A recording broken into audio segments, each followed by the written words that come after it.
दिल्ली में जो तीसरे फ्रिज से तीसरी लाश मिली, कल उसकी मैंने आपको कहानी सुनाई। लेकिन जैसे शायद श्रद्धा के बाद एक दिल्ली में और इंसिडेंट जिसमें करीब कई किलोमीटर तक एक लड़की को घसीटा गया, उसमें कई कहानी बढ़ती है। आफ्ताब की शुरुआती कहानी कुछ और थी, बाद में कुछ और कहानी निकली। उसी तरीके से निकी यादव और साहिल की कहानी में भी कई कहानियां पलट गई। साहिल ने जो पुलिस को पूरा बयान दिया और जो पूरी कड़ियां जोड़ी उसने क्राइम की, खासतौर पर आखिरी 9 घंटे क्या हुआ, वो सारे उसकी बयान, सारी उसकी बातें वो सोर्सेस के जरिए हम लोगों तक पहुंची है और वही कहानी आपके सामने पेश है।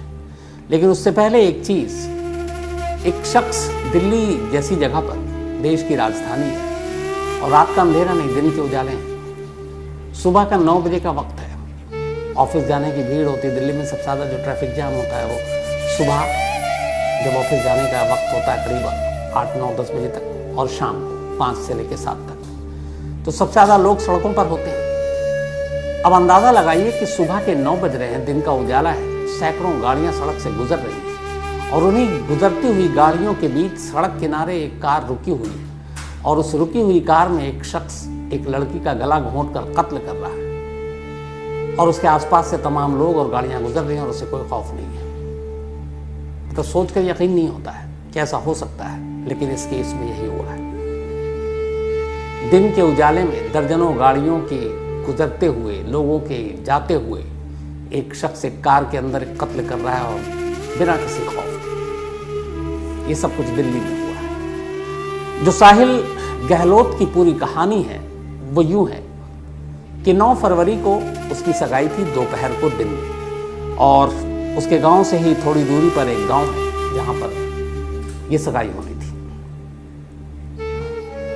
सगाई से पहले यानी 9 फरवरी की दोपहर से पहले तक निकी यादव को ये पता ही नहीं था कि साहिल का कहीं और रिश्ता तय हो चुका है और उसकी आज सगाई है और अगले दिन शादी है। दोपहर को सगाई हुई। सगाई के दौरान कुछ तस्वीरें खींची गई। जब वो तस्वीरें खींची गई तो बहुत सारे मोबाइल में वो तस्वीरें आई। इत्तेफाक से साहिल और निकी, इन दोनों की एक कॉमन फ्रेंड थी और वो कॉमन फ्रेंड जो है वो साहिल के किसी और फ्रेंड की भी फ्रेंड थी। तो उस फ्रेंड ने साहिल और निकी की उस कॉमन फ्रेंड को व्हाट्सएप पे एक तस्वीर भेजी और कहा कि ये आज साहिल की एंगेजमेंट है, ये उसकी सगाई की तस्वीर है, अभी अभी हुई। अब उस कॉमन फ्रेंड को ये बात बड़ी अजीब लगी क्योंकि उसके हिसाब से साहिल और निकी शादी करने वाले थे। उसने जैसी ये तस्वीर देखी, उसने उठाकर निकी यादव को फॉरवर्ड कर दिया व्हाट्सएप पे और उसने कहा ये अभी अभी साहिल सगाई कर रहा है और बल्कि सगाई हो चुकी है। निकी बिंदापुर के अपने घर में थी। जैसे व्हाट्सएप पे वो मैसेज देखा अपने फ्रेंड का, उसके पैरों तले ज़मीन खिसक गई। उसे लगा ये क्या हुआ, क्योंकि इससे पहले लगातार 1 दिन पहले भी मुलाकात हुई तब साहिल ने कभी इस बारे में जिक्र नहीं किया। उसे लगा ये उसके साथ धोखा हुआ।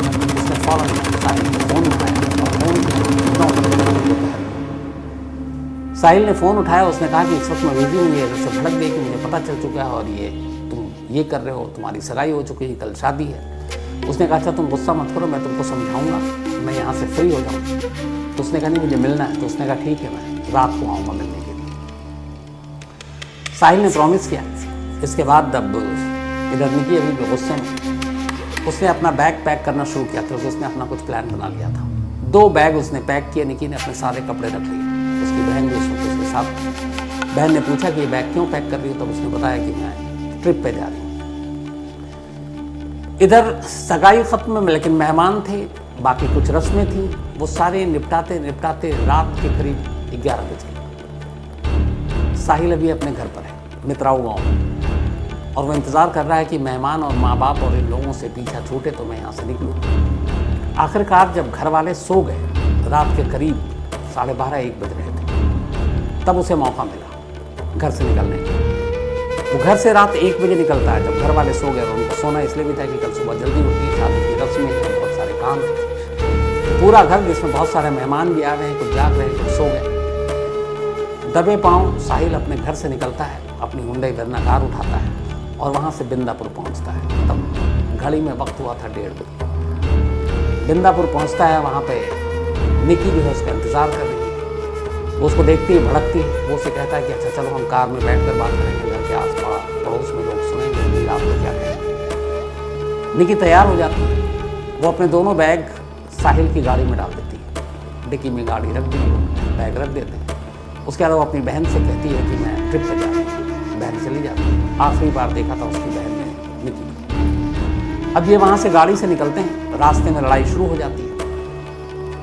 साहिल गाड़ी को निज़ामुद्दीन की तरफ मोड़ता है, ये लोग निज़ामुद्दीन पहुँचते हैं। तब तक वो लगातार कहती है कि देखो तुम ये रिश्ता तोड़ दो, दोनों को शादी करनी है, तुमने मुझे धोखा दिया। फिर कहती है हम यहाँ से कहीं भाग जाते हैं। अब थोड़ा थोड़ा साहिल भी वो निकी की बातों में आ गया और उसने कहा कि ठीक है, कल तो शादी है, उससे पहले भाग जाते हैं, सगाई तोड़ी जा सकती है। अब निज़ामुद्दीन से इन्होंने ये गाड़ी आनंद विहार बस अड्डे वहाँ के लिए मोड़ दिया। आनंद विहार पहुँच गए। आनंद विहार में जाने के बाद पूछताछ की तो पता चला कि हिमाचल प्रदेश ही नहीं जाना था, कि हिमाचल के लिए उस वक्त कोई बस नहीं थी। तो उन्होंने कहा कि इस वक्त आपको ये बस ISBT से मिलेगी, जो कि कश्मीरी गेट के पास है। अब आनंद विहार से दोनों चलते हैं। अच्छा, इस दौरान में रास्ते में लड़ाई भी हो रही है, बहस भी हो रही है और निकी ने जो है वो उसे धमकी भी दी कि अगर तुमने ये शादी की तो मैं पुलिस में जाऊंगी, कंप्लेंट लिखाऊंगी, क्योंकि 4 साल से तुम मेरे साथ लिव इन में हो और अब तुमने मुझे धोखा दिया है, तो तुम्हारी शादी में तमाशा भी होगा, ड्रामा भी होगा। ये सारी बातें, ये सारी लड़ाई चल रही है। फिर उसने कहा नहीं, मैं अपने घर वालों के आगे, मैं अपने पिता के सामने मुंह नहीं खोल सकता हूँ। तो उसने ये भी कहा कि अगर कोई रास्ता नहीं है तो हम दोनों सुसाइड कर लेते हैं। साहिल इसके लिए तैयार नहीं हुआ। ये सारी बातें चल रही हैं। उसके बाद ये लोग अब आनंद विहार से निकलते हैं। सुबह हो चुकी है, आनंद विहार के पास पहुँचते हैं। उससे पहले कश्मीरी गेट पर कहीं कहीं जहाँ जहाँ बीच में गाड़ी वो रोकता, फिर दोनों में लड़ाई होती, फिर बहस होती और पूरी रात निकल गई। इधर घर वाले सो रहे हैं। अब सुबह सुबह घर वालों की आंख खुली, साहिल को ढूंढा जा रहा है क्योंकि शादी का दिन है, बहुत सारी रस्में हैं, मेहमान आए, मेरे रिश्तेदार आए, मेरे पड़ोसी आ गए, दूल्हा गायब है। अब घर वालों ने फ़ोन करना शुरू किया। अब साहिल के मोबाइल पर घंटियाँ बजनी शुरू हुई। अब वो घबरा रहा है कि क्या करें, पूरी रात घर से गायब रहा। करते करते सुबह हो गई। अब ये कश्मीरी गेट के पास पहुंचे हुए हैं। अब इसी दौरान में जब लगातार फ़ोन आ रहा है तो साहिल ने कहा कि मैं अपने फादर के कॉल को उठा लेता हूँ। उसने अपने पिता के कॉल को उठाया। उधर से उसके पिता उसके ऊपर भड़क उठे। उन्होंने कहा तुम्हारी शादी है, तुम रात से गायब हो, फ़ोन नहीं उठा रहे हो, यहाँ सारी रस्म होनी है, लोग तुम्हारा इंतज़ार कर रहे हैं। अब जब ये सारी बातें हुई तब साहिल का भी इरादा बदल गया। उसने कहा कि अब मैं भाग के नहीं जा सकता हूँ, वरना घर वालों की बदनामी होगी, आज ही के दिन शादी है, क्या होगा। और पिता से वो डरता भी था। उसने लास्ट में फिर अपना फैसला सुनाया निकी को। बोला कि देखो मुझे घर जाना होगा और मैं अपने पिता के खिलाफ नहीं जा सकता। इस पे निकी बुरी तरह से फिर उस पर बिफर पड़ी। उसने कहा तुमने मुझे चीट किया, धोखा दिया। फिर इस झगड़ा इतना बढ़ा कि जो कार के अंदर चार्जर केबल था, वायर, उसको निकाला और गुस्से में अचानक साहिल गहलोत ने वो निकी के गले में डाला और गला घोंट डाला। जब वो गला घोंट रहा था, कार सड़क किनारे खड़ी थी। सुबह के 9 बज रहे थे और तमाम गाड़ियां वहां से गुजर रही थी, तमाम लोग गुजर रहे थे, लेकिन किसी की नजर नहीं पड़ी। अब गला घोंटते घोंटते थोड़ी देर के बाद हाथ पैर ढीले पड़ गए, निकी ने दम तोड़ दिया। जब ये हुआ तो साहिल को लगा कि अब क्या करें। उसके बाद उसने निकी की लाश, चूंकि साहिल ड्राइविंग सीट पे बैठा हुआ था और वो बराबर वाली सीट पर, उसने निकी की लाश को सीट पर इस तरीके से बिठा दिया कि जैसे एक पैसेंजर कोई बैठा होता है, और सीट बेल्ट से उसकी लाश को बांध दिया। अब निकी उसके बराबर वाली सीट पर बैठी हुई है, सीट बेल्ट से, लेकिन मुर्दा। अब वहाँ से वो कार चलाना शुरू करता है। 9 बजे का वक्त था, थोड़ी देर इधर उधर घुमाता, उसे लगता अब क्या करें। तभी फिर उससे ख्याल आता है कि उसका जो ढाबा है मित्राओं गांव में, उसके घर से थोड़ी दूरी पर है, उसका नाम है खाओ पियो ढाबा। तो वो बंद था और उसके जो स्टाफ थे सारे, उनकी ड्यूटी शादी में घर पे लगा दी गई थी। दिन का उजाला था, कहीं लाश को फेंक नहीं सकता था, पकड़ा जाता था। इसलिए वो वहाँ से निकलकर सुबह के करीब 11 बजे वो अपने ढाबे पर पहुँचता। ढाबा बंद था। ढाबे के कंपाउंड में जाकर कार को पार्क करता। उसके बाद आसपास कोई था नहीं, चूँकि सन्नाटा था। अब वहाँ पे पहली बार वो कार की अगली सीट से निकी की लाश को पकड़कर बाहर निकालता है, कार की डिग्गी खोलता है और उस डिग्गी में निकी के 2 बैग थे, वो बाहर निकालता है और निकी की लाश को डिग्गी के अंदर डाल देता है। अंदर डालने के बाद बैग को वो आगे रखता है और कार को उसी अपने जो ढाबा है उसके कंपाउंड में पार्क कर देता है, लॉक कर देता है और फिर वहाँ से घर के लिए चल पड़ता है। जब वो घर में दाखिल होता है तब सुबह के 11 बजे थे। शादी उसी दिन थी। अब बारात निकलने में मुश्किल से 8-9 घंटे बाकी थे।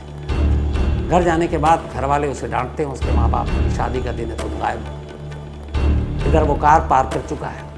अब वो बेफिक्र है कि अपने इलाके में सही जगह पर उसने कार पार्क कर दी और अब वो अपनी शादी की तैयारियों में जुट जाता है। दिन भर शादी की अलग अलग रस्में होती हैं। तमाम रिश्तेदार, तमाम दोस्त, मोहल्ले के लोग दूर दूर से जो आए थे घर पे, वो एक एक कर सारी रस्मों को नॉर्मली निभाता है। उसके बाद फिर शाम को तैयार होता है, दूल्हे का कपड़ा पहनता है। उसके बाद बारात निकलती है घर में धूमधाम से और वो बारात वहाँ से थोड़ी ही दूर पर एक दूसरा गांव था। उस गांव में बारात पहुँचती रात करीब 9 बजे, यानी निकी के कत्ल के ठीक 12 घंटे के बाद साहिल दूल्हा बनकर एक दूसरी लड़की के साथ फेरे लेने की तैयारी कर रहा है। 9 बजे बारात पहुंची। बारातियों ने खाना खाया, तमाम गीत संगीत हुआ। इसके बाद सारी रस्में हुई। ये सब करने के बाद रात करीब 1 बजे अब बारात वापस मित्राओं गांव लौटती है। साहिल अपनी नई दुल्हन को लेकर अपने घर लौटता है। सारे मेहमान लौटते हैं, बाराती लौटते हैं। एक से अब लौटने के बाद सारी चीज़ों में करीब 2 बज जाता है। लोग थके हुए थे, पिछली रात भी बहुत देर तक जागे थे, तो सब मेहमान अब बारी बारी से सोने के लिए चले जाते हैं। इधर साहिल की आंखों में नींद नहीं है। वो इंतज़ार कर रहा है कि घर वाले सब सो जाएं, क्योंकि उसे काम करना भी है। आखिरकार शादी का चूंकि घर तक वो जल्दी सोता नहीं है। लगभग 3 बजे तक ज़्यादातर लोगों में से कुछ लोग जागते हैं। 3 सवा 3 के आसपास उसने देखा कि अब घर में सब सो चुके हैं। तब वो 3:30 बजे दबे पांव अपने घर से बाहर निकलता है। उसकी एक और कार थी, टाटा नेक्सन। वो उस नेक्सन में बैठता है और 700 मीटर दूर रात 3:30 बजे के करीब अपने उस ढाबे पर पहुंचता है जहां उसने कार की डिग्गी में निकी की लाश को बंद कर रखा था। सन्नाटा था, 3:30 बजे का वक्त था, सब सो रहे थे। वो वहाँ जाने के बाद अब फिर से डिग्गी खोलता है, लाश निकालता है, ढाबे को खोलता है। ढाबे के अंदर एक कमरा था, उस कमरे में लाश को लेकर जाता है, इधर उधर देखता है। तभी उसकी नज़र जो वर्लपूल नीले रंग की एक 165 लीटर के फ्रिज पर पड़ती है। फ्रिज से वो सारा सामान बाहर निकालता है, ट्रे बाहर निकालता है, उसका प्लग हटाता है और उस फ्रिज के अंदर अब निकी की लाश को ठूंस देता है। लाश ठूंसने के बाद अब चूंकि लाश, फ्रिज इतना बड़ा था नहीं, दरवाज़ा ठीक से बंद नहीं हो सकता था, तो अब लाश रखने के बाद फ्रिज के दरवाजे को दीवार की तरफ कर देता है और दीवार से उस दरवाजे को एक तरह से ओढ़ देता है ताकि लाश बाहर न निकले और दरवाज़ा खुले नहीं। दोनों बैग जो है निकी के, वो भी वहीं फ्रिज के पास लाकर रख देता है और ये सब करने के बाद करीब 4 बजे वापस दबे पांव अपने घर पहुंचता है और जाकर सो जाता है।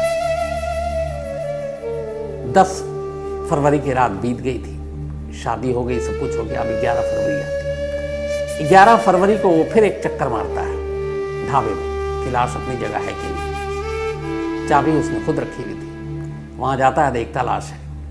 अब वो इंतज़ार कर रहा है कि उसे मौका मिले, तो वो उस बैग में 2 बैग जो निकी लेकर आई थी उसमें एक बड़ा बैग था, क्योंकि भागने का प्लान था, कहीं और जाकर शादी करनी थी। वो बैग खाली करता है, सारे कपड़े बाहर निकालता है और ये तय करता है कि इस लाश को इसी बैग में ठूंस कर जैसे ही मौका मिलेगा कार से यहाँ से जाएगा और दूर कहीं किसी नदी या किसी नहर में लाश को फेंक देगा।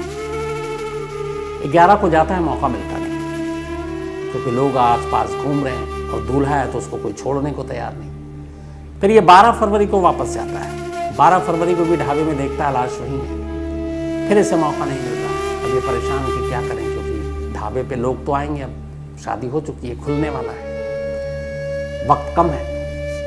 कि 11-12 2 दिन बीत गया, कुछ पता नहीं। अब इधर निकी के फादर, जब निकी अपने घर, वो हमेशा हर दिन अपनी माँ को एक कॉल ज़रूर करती थी, उसके रूटीन में शामिल था। 3 हफ्ते पहले वो आई थी घर अपने जज्जर और 3 हफ्ते से वो हर दिन फ़ोन कर रही थी। और इससे पहले 2018 से जब से वो घर से निकली तो उसका रूटीन था, वो अपनी माँ के बहुत क्लोज थी और माँ के साथ सारी बातें करती थी, दिन भर में उसने क्या किया शेयर करती थी। लेकिन अब इधर 9-10 को फ़ोन ही नहीं आया उसका। ये बड़ी अजीब बात थी। पिता परेशान हो गए उसके, सुनील दत्त यादव। तो फिर उनकी बहन से साहिल का नंबर मिला। अब उन्होंने साहिल को फ़ोन करना शुरू किया। उसने घुमाना शुरू कर दिया कि वो देहरादून है, वो ऋषिकेश है। और 2 दिन के बाद उसने फ़ोन उठाना बंद कर दिया। जब फ़ोन उठाना बंद कर दिया तो फिर साहिल के पिता का नंबर मिला, उनसे पूछा तो उन्होंने भी कहा कि उन्हें मालूम नहीं। इधर 13 तारीख भी आ चुकी है। 13 फरवरी की रात करीब 10 बजे क्राइम ब्रांच में एक इंस्पेक्टर है, उन इंस्पेक्टर के पास एक फ़ोन आता है। ये क्राइम ब्रांच राजौरी गार्डन में पोस्टेड है और इनका नाम है इंस्पेक्टर सतीश कुमार। तो क्राइम ब्रांच राजौरी गार्डन में पोस्टेड सतीश कुमार का पता है मुखबिर, और वो मुखबिर इसी मित्राव गाँव का। 13 फरवरी की रात 10 बजे वो इंस्पेक्टर को फ़ोन करता और कहता है कि साहिल ने शायद किसी का मर्डर किया है और कहीं उसने लाश छुपा दी है, लेकिन कहाँ छुपाई है हमें नहीं मालूम। उसकी एक गर्लफ्रेंड है, वो गायब है, आप इसको देख लीजिए। अब इंस्पेक्टर सतीश कुमार फौरन इसकी खबर अपने आला अफसरों को देते हैं। आला अफसर पता करते हैं कि कोई दूसरी की रिपोर्ट है आसपास में कहीं थी नहीं, जबकि निकी के घर वालों ने लिखाई नहीं थी। इसके बाद लेकिन मुखबिर भरोसेमंद था। 14 फरवरी की सुबह पुलिस की एक टीम साहिल के घर पहुंचती है। साहिल घर पर था नहीं। पुलिस उसे ढूंढती है। मुखबिर के इशारे पर पता चलता है कि वो अपने घर से थोड़ी दूरी पर है। उसको पकड़ लेती है। 9 बजे का वक्त था, यानी उसने 9 फरवरी को कत्ल भी 9 बजे किया और 14 फरवरी की सुबह जब वो हिरासत में आया तब भी 9 बजे रहते सुबह। पुलिस उससे पूछताछ करती है। पहले वो घुमाता है, फिर वो सारा सच बयान कर देता है। इसके बाद पुलिस उसे लेकर ढाबे जाती है।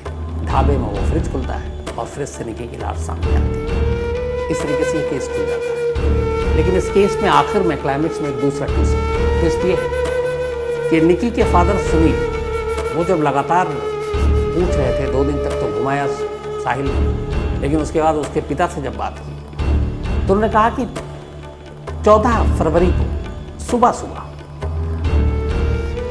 साहिल के पिता ने निकी के पिता से ये कहा कि मुझे लगता है कि साहिल ने कुछ गड़बड़ किया है, शायद उसने निकी को मार दिया है और अब उसने पुलिस के आगे सरेंडर कर दिया। ये उनके बयान है। निकी के पिता का कहना है कि जैसे उन्होंने ये फ़ोन पे सुना उन्हें कुछ समझ भी नहीं आया कि वो क्या कह रहे हैं। लेकिन तभी अचानक एक दूसरा कॉल आया और ये कॉल था नजफगढ़ पुलिस स्टेशन से। पुलिस वाले ने उन्हें थाना बुलाया और कहा कि आपसे मिलना है, कुछ ज़रूरी बात करनी। ये वैसे ही घबराए हुए थे, थाने पहुँचे तो फिर उन्हें बताया गया और फिर निकी की लाश दिखाई गई और वो पहचान गई। तो ट्विस्ट ये है कि एक तरफ पुलिस ये कह रही है कि एक मुखबिर ने खबर दी और उसके बाद हमने पकड़ा और अपनी लाश बरामद की, लेकिन खुद निकी के पिता का ये बयान है कि साहिल के पिता ने उन्हें सबसे पहले ये जानकारी दी कि साहिल ने निकी को मार डाला है और उसने सरेंडर कर दिया। तो अब ये दोनों कंट्राडिक्टर मामला है इसमें। लेकिन ये इस तरीके से पूरी कहानी सामने आई। अब जो उसने पूरा बयान दिया, पुलिस ने उससे पूछा कि तुमने ऐसा क्यों किया। उसका कहना था कि मैं अपने पिता के दबाव में था और मैं उनसे डरता भी था, तो उनकी मर्जी के खिलाफ मैं जा नहीं सकता था। हालांकि उसने ये भी बताया कि निकी के साथ उसके रिलेशन की खबर उसके घर वालों को थोड़ी बहुत थी। तो ये था कि अगर मैं कुछ और करता तो मेरे पिता शायद बहुत मेरे ऊपर भड़क जाते। तो एक पल को तो सोचा था कि मैं निकी के साथ उस दिन निकल जाऊं, यहाँ से हिमाचल भाग जाऊं, फिर बाद में जो होगा देखा जाएगा। लेकिन जब घर से लगातार फ़ोन आना शुरू हुआ और ख़ास तौर पर फादर का फ़ोन आना शुरू हुआ तो मैं घबरा गया। मैंने अपना इरादा बदल दिया और मैंने तय कर लिया कि मैं वापस घर लौटूंगा। और उसी वक्त सबसे ज़्यादा निकी भड़क गई और फिर मुझसे सब कुछ हो गया। तो और ये रिश्ता भी पिता ने तय किया था और पिता की मर्जी से ही वो शादी कर रहा था। हालांकि मुझे लगता है कि अगर 9 फरवरी की सुबह भी ये सारी चीज़ें हुई हैं रात को, अगर दोनों परिवार के बड़े बुजुर्ग एक साथ बैठ जाते तो शायद ये नौबत नहीं आती, शायद निकी की जान नहीं जाती, शायद उस लड़की की भी ज़िंदगी बर्बाद नहीं होती जिससे साहिल ने शादी की है, क्योंकि उसका कोई कसूर तो है नहीं, उसे तो ये सब कुछ पता नहीं। तो 10 को शादी हुई, 3 दिन के बाद पति एक कत्ल के इल्ज़ाम में अब जेल में है। कत्ल है तो ये भी नहीं है कि वो हफ्ता महीने में वापस लौट आएगा, बरसों लगेंगे। तो उस लड़की की तो ज़िंदगी बर्बाद हो गई, जो शादी होते ही जिसके एक तरह से ये हो गया कि कातिल की पत्नी है, और जबकि उसका कोई कसूर नहीं है। तो इस एक कत्ल के ज़रिए साहिल ने कई घरों को बर्बाद कर दिया। और मुझे लगता है कि अगर इसको ठंडे दिमाग से बैठकर बड़े बुजुर्ग दोनों बैठते और इस मसले को सामने रखते तो शायद कोई ना कोई हल निकल आता। लेकिन वही है कि आजकल बहुत सारी चीज़ें गुस्से में, अनजाने में या बिना सोचे समझे अंजाम जो कदम उठाए जाते हैं, उसका नतीजा ये निकलता है कि अब इससे कई जिंदगियां एक साथ बर्बाद हो गई। खैर, ये थी आज की पूरी कहानी जो साहिल ने बयान दिया पुलिस को, उसी के जरिए। तो पूरा उसने किस तरीके से किया, एक चीज़ दूर हो गई कि रात के अंधेरे में नहीं, बल्कि उसने दिन के उजाले में सुबह 9 बजे कत्ल किया था।